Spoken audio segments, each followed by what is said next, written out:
Doctor साहब, शहबाज शरीफ साहब ने आज के इजलास में ये भी कहा कि इज्तिमाई काविशों से मखलूत हुकूमत ने जो दरपेश चैलेंजेस से इन पर काबू पाया है। एक तो आप हमें वो चैलेंजेस बताएंगे जिस पर काबू पाया गया है, और दूसरी बात उन्होंने इस बात का भी इतराफ़ किया है कि गरीब आवाम जो है पाकिस्तान की, वो एक मतवसत तबका जो है वो इस वक्त शदीद मुश्किलात का शिकार है। एक जानिब वो इतराफ़ भी कर रहे हैं और एक जानिब वो ये भी कह रहे हैं कि मौशी चैलेंजेस पर काबू पाया जो है उनमें अपना अपना वजन है जी। लेकिन पहले तो रिजवान कह रहे थे, अनवर साहब कह रहे थे, पीटीआई की उसमें आप समझे कि मसाला ज्यादा है। पीटीआई के हवाले से, पाबंदी के हवाले से फैसला तो होना है ताकत वाले घर पे, चाहे वो काबीना की एजेंडे पे हो या ना हो। सही। जो चीज समझ ही नहीं आ रही है वो ये है कि बानी पीटीआई का जो गोल है वो बिल्कुल क्लियर है कि वो वजीर आजम बनना चाहते हैं।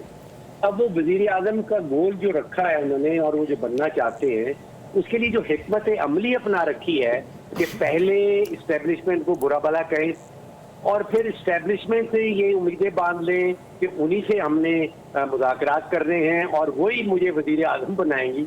तो ये हिकमत अमली उनको मेरी नज़र में तो अपने गोल से दूर कर रही हैं, नज़दीक नहीं कर रही। तो फैसला तो जो है वो काबीना के अंदर तो मेरे ख्याल में नहीं होना, वो कहीं ताकत वाले घर में होना है, और जब होना होगा तो आपको और मुझे पता चल जाएगा।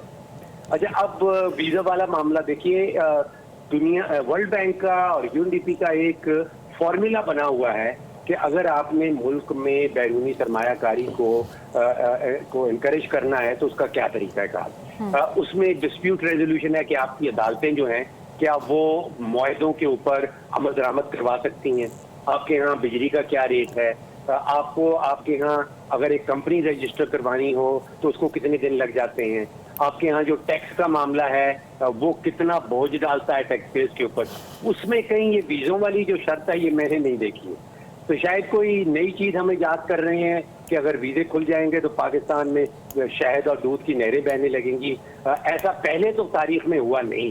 अब अगर हो जाए तो मैं भी दुआ गो हूँ, अनवर रजा साहब भी यही चाहते हैं कि वीज़ों के नतीजे में सब कुछ हो जाए और अदालतें भी अपना काम सियासी करती रहें और पार्लियामेंट की भी फोकस सियासत के ऊपर रहे, और जो वीज़ा जो बैरूनी सरमायाकार हैं वो वीज़ा लेके और पाकिस्तान पहुँचे और यहाँ पे सरमायाकारी शुरू कर दें।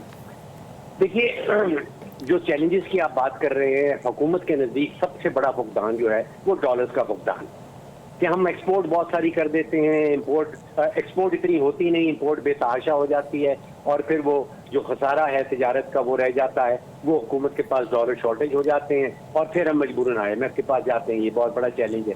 अवाम का सबसे बड़ा चैलेंज जो है वो आपको पता है वो महंगाई का चैलेंज है, और रियासत का एक और चैलेंज है दहशत गर्दी से लड़ाई।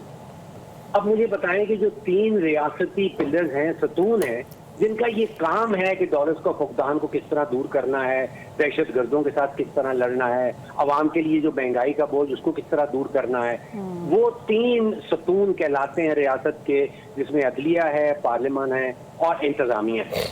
अब मुझे बताएं कि वो तो तीनों के तीनों फोकस है सियासत के ऊपर। उनके पास तो 3 टॉपिक्स हैं और वो है सियासत और मजीद सियासत। तो फिर ये जो रियासत के और जो हुकूमत के प्रॉब्लम्स हैं, जो अवाम के प्रॉब्लम्स हैं, इनके मुतालिक कौन सोच रहा है।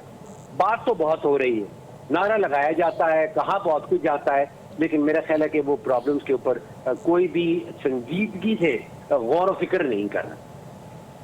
ठीक है।